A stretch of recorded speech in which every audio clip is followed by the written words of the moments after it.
Hola a todos.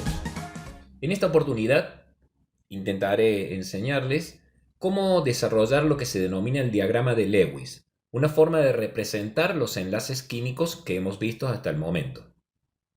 Es importante destacar de que no vamos a explicar el por qué se forman los enlaces químicos, tema que ya hemos tratado, sino vamos a ver una forma de poder representar eso que acontece entre los átomos y origina el enlace y produce los distintos compuestos que forman los elementos de la tabla periódica. En primer término, tenemos el enlace iónico. Acá vamos a dejar en claro algunas pautas. El enlace iónico se produce entre elementos metálicos y elementos no metálicos. Recordemos que en este diagrama de tabla periódica no es exactamente cómo luce la tabla periódica, simplemente es un esquema. Tenemos el grupo 1 y 2 constituido por los metales alcalinos y alcalinos térreos y esta especie o suerte de escalerita que separaba los no metales del resto de los metales y de los gases nobles. El enlace iónico entonces es importante saber que se produce entre metales y no metales. La segunda característica es que para que se forme este enlace se toman y ceden electrones, de forma tal que estos átomos se transforman en iones, o sea, átomos cargados eléctricamente con carga negativa, aniones, o carga positiva, cationes. Finalmente, debemos saber que al establecerse este tipo de enlace y formarse iones, el enlace iónico, precisamente la palabra, hace referencia a la formación de estos iones con distintas cargas, lo que obliga a permanecer a el compuesto unido debido a esta transferencia que ha habido de electrones. Sin más, vamos a ver cómo representamos este tipo de enlace. Supongamos el enlace entre el sodio y entre el cloro. El sodio se encuentra en el grupo 1A de la tabla periódica, en tanto que el cloro se encuentra en el grupo 7A de la tabla periódica.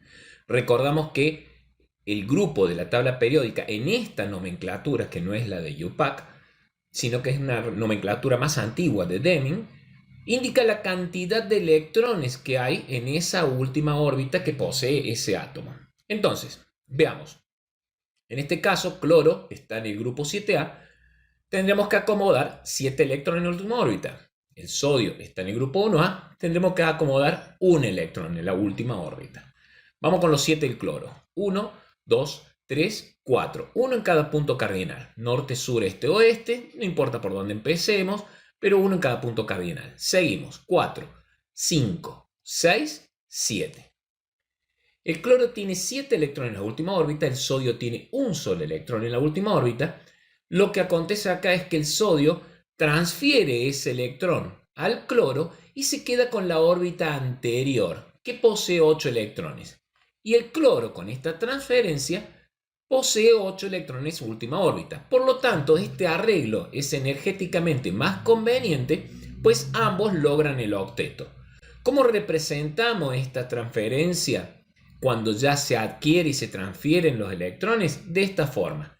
El sodio queda con sus 8 electrones de la órbita anterior, no es que haya ganado de otro lado los electrones, simplemente queda con los 8 electrones de la órbita anterior, y el cloro queda con sus 8 electrones con el que sí ganó del sodio. Noten ustedes que el sodio queda convertido en catión sodio con un estado de oxidación 1 más, porque si recordamos, los átomos se caracterizan por tener la misma cantidad de protones en su núcleo y de electrones. Al haber perdido un electrón, queda un protón de más en su núcleo, por lo tanto tiene una carga eléctrica positiva. En cambio, el cloro ha adquirido una carga eléctrica negativa, por lo tanto tiene -1 de carga eléctrica. De forma sencilla y como regla, cuando cede un elemento, un átomo cede electrones, se transforma en catión positivo, y cuando un elemento, un átomo, toma un electrón, se transforma en anión. Este número dependerá de las cargas que pierda o que tome. Finalmente, al quedar cargado eléctricamente positivo y eléctricamente negativo, esto los obliga a permanecer unidos por la fuerza electrostática y tenemos que la fórmula del cloruro de sodio, es decir, la unión entre el cloro y el sodio, es esta la fórmula que se produce. Sodio 1, cloro 1. Este cloruro de sodio es básicamente la sal de mesa que utilizamos todos los días en nuestra cocina. Continuamos con otro ejemplo. En el caso de la unión del calcio con el cloro, podemos ver que el calcio está en el grupo 2A, evidentemente es un metal, y el cloro está en el grupo 7A, es un no metal. El enlace que se va a producir va a ser iónico. Como está en el grupo 2A, debemos agregar 2 electrones en su última órbita. 1, 2. El cloro está en el grupo 7A, agregaremos 7 electrones en su última órbita. 1, 2, 3, 4, 5, 6, 7. Acá lo que acontece es lo siguiente. El cloro debe recibir un electrón del calcio para completar su octeto. Eso pasa. Pero el calcio no logra quedar con el octeto anterior. No logra quedar con sus 8 electrones porque aún permanece este electrón en su última órbita. Entonces, lo que podemos hacer, dado que el enlace se va a producir entre estos dos átomos, es colocar otro átomo de cloro con sus 7 electrones respectivos, y lo que va a suceder es que el calcio le cede ese electrón a otro cloro. De forma tal que nos queda el catión calcio con 2 electrones que cedió, por lo tanto tiene una carga más 2, un cloro que adquiere una carga eléctrica negativa y otro cloro que adquiere una carga eléctrica negativa. Son 2 cloros que adquieren cada uno una carga eléctrica negativa. No es un solo cloro con carga menos 2. Esto es muy importante. La forma de simbolizarlo sería esta, o si prefiero, puedo prescindir de poner este cloro y directamente coloco un 2 adelante como coeficiente diciendo que hay 2 veces esto, ¿sí? Pero debe quedar muy claro de que no es un cloro con carga eléctrica menos 2, sino que son 2 cloros con carga eléctrica menos 1 cada uno. Evidentemente, cuando vamos a hacer la fórmula de este compuesto formado entre el calcio y el cloro, vemos que es la siguiente.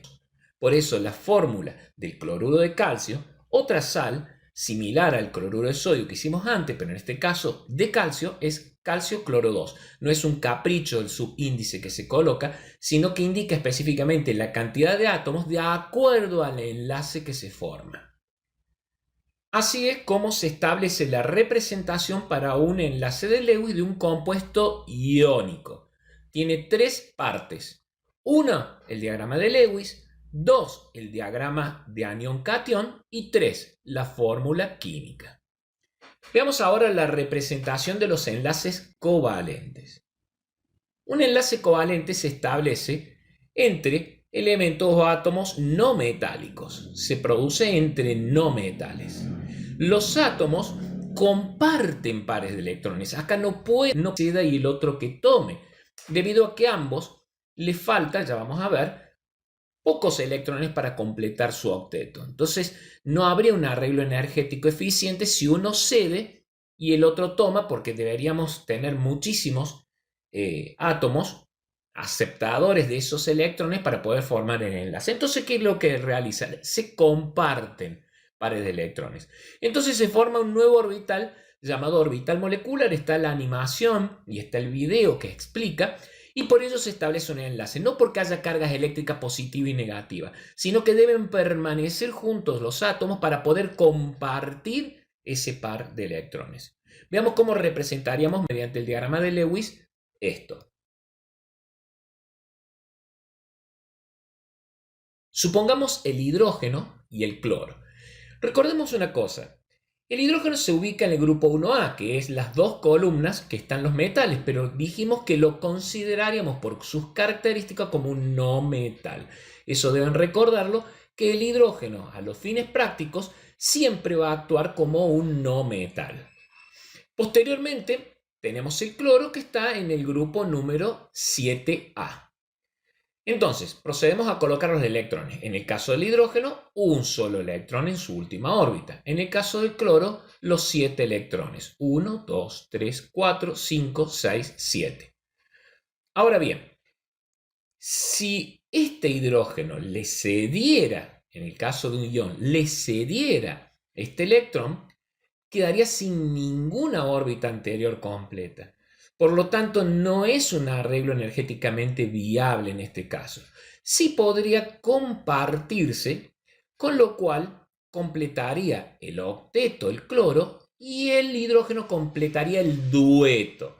¿Por qué dueto? Recordemos que los elementos que se encuentran en el primer periodo solamente admiten 2 electrones en su primera órbita. El cloro tiene mucho más que una órbita, ¿sí? Contemos. 1, 2, 3, 4, 5, 6, 7, 8. Completo el cloro. Y el hidrógeno. 1, 2. Completo su dueto. ¿Cómo se representa esto? Acá no se representa con aniones y cationes. Acá lo representaremos con el diagrama de rayas. Es decir, cloro, enlace, hidrógeno. Fíjense que esta rayita representa el enlace de un par de electrones. Un par son 2 electrones. Esta rayita está representando 2 electrones que se comparten y por ello permanecen juntos. Y así obtenemos la fórmula molecular del cloruro de hidrógeno. El cloruro de hidrógeno es un gas que disuelto produce el ácido clorhídrico, que es el ácido que tenemos dentro de nuestro estómago. Es el ácido que también se conoce comercialmente como muriático, que es el ácido que se trata en albañilería para decapar los ladrillos y después poder pintarlos. Vamos con otro ejemplo. Supongamos la unión entre el átomo de hidrógeno y de oxígeno. El hidrógeno sigue estando en el grupo 1A y el oxígeno está en el grupo 6A. Colocamos los electrones en la última órbita. 1A, un electrón. 6A, 6 electrones. 1, 2, 3, 4, 5, 6. Nuevamente tenemos 2 no metales, van a compartir este electrón. Vemos que el hidrógeno ha satisfecho el dueto, ¿no? Por esto de que está en la primera órbita. Pero el oxígeno no. 1, 2, 3, 4, 5, 6, 7. Entonces, a similitud de lo que pasaba en el ejemplo iónico, podemos traer otro átomo de hidrógeno que está en el grupo 1A y poder establecer un nuevo enlace. De esta forma, el oxígeno satisface su octeto y cada uno satisface el dueto. 1, 2, 3, 4, 5, 6, 7, 8. Entienda que no puedo traer cualquier átomo. Si estamos produciendo el enlace entre hidrógeno y oxígeno, o puedo agregar oxígeno o puedo agregar hidrógeno. ¿Sí? Evidentemente, siempre tengo que agregar de acuerdo al arreglo más conveniente para que ambos satisfagan ya sea el octeto o el dueto. Veamos cómo queda acá la representación. Por un lado tenemos un hidrógeno, por otro lado un oxígeno, por otro lado un hidrógeno. Acá tenemos un hidrógeno más y un enlace que se establece aquí y un enlace que se establece acá, representado por 2 rayas. La fórmula molecular de este compuesto sería hidrógeno 1, 2, oxígeno. Y esta es la formación del compuesto que nosotros conocemos como agua. Por eso el agua tiene esta fórmula molecular, 2 átomos de hidrógeno, un átomo de oxígeno. Recordemos que cuando no figura ningún número, pero está el símbolo químico, significa que hay un átomo. Y esta es la fórmula del agua y esta es la razón por qué el agua tiene esta fórmula. Porque al unirse el hidrógeno con el oxígeno se establece este enlace covalente y se forma tenemos esta fórmula molecular. Un último ejemplo para aclarar. Tenemos 2 átomos de oxígeno. Cada uno de sus átomos está en el grupo 6A, no puede ser de otra forma. Colocamos los 6 electrones en su última órbita. 1, 2, 3, 4, 5, 6. 1, 2, 3, 4, 5, 6. Ahora bien, tiene 6, le faltan 2 electrones para lograr el octeto. A este también le faltan 2 electrones para lograr el octeto. Ninguno puede ceder y tomar porque son 2 no metales. Es un enlace covalente. ¿Qué va a ocurrir? Van a compartir 2 pares. No podemos hacer un solo círculo que abarque los 4, porque se comparten de a pares, ¿sí? Entonces, fíjense Para este átomo de oxígeno tenemos 1, 2, 3, 4, 5, 6, 7, 8. Y para este átomo de oxígeno tengo 1, 2, 3, 4, 5, 6, 7 y 8. Satisfacen ambos el octeto. Lo que está encerrado en un círculo cuenta para ambos, porque es lo que se está compartiendo. ¿Cómo se representan? Primero, dos átomos de oxígenos unidos por un enlace doble. En este caso puede haber un enlace doble. ¿Cuántos enlaces múltiples puede haber? Hasta 3. Los enlaces pueden ser simples, dobles o triples. No más de ello. ¿Y cuál sería la fórmula molecular de este compuesto? O2, el oxígeno que respiramos todos los días, que se encuentra formando parte de la atmósfera, tiene esta fórmula molecular. Son dos átomos de oxígeno que conforman una molécula de oxígeno 2. Es así como vamos a representar el enlace covalente, también en 3 partes. Lewis, en el diagrama de rayas, en el otro era el diagrama de aniones-cationes o iónico, y la fórmula molecular. Cada uno de los ejercicios tiene que tener estas 3 partes, ¿sí? Es importante destacar que tienen que estar formando pares. Estaría mal si acá yo pusiera otro círculo más, porque si recordamos, nosotros cuando vimos los números cuánticos, veíamos que se acomodaban los electrones por spin. Uno con un giro para un lado y otro hacia el otro. Bueno, esto de alguna forma no es exacto, pero vendría a representar un poco eso, ¿no? Entonces, acá yo no podría compartir, por ejemplo, porque ya está apareado, ya está formando pares. Acá está formando pares. En cambio, aquí no. Yo adrede, cuando hice el diseño dejé esto solo porque me quedaba más cómodo para poder hacer. Ustedes tendrán que hacer con lápiz, borrar y volver a escribir. Si no tienen colores para dibujar los electrones, pueden representarlo con círculos y cruces. Los electrones tanto de este átomo como de este otro o de distintos átomos son siempre los mismos. No hay un electrón distinto porque sea el electrón del calcio y el otro sea el electrón del sodio. Simplemente lo hacemos para diferenciar de cuál es cada uno y poder establecer si hubo transferencia o no, o si se han compartido pares de electrones y a quién pertenece cada uno de esos pares que se han compartido. Bueno, eso es todo. Espero que haya sido claro.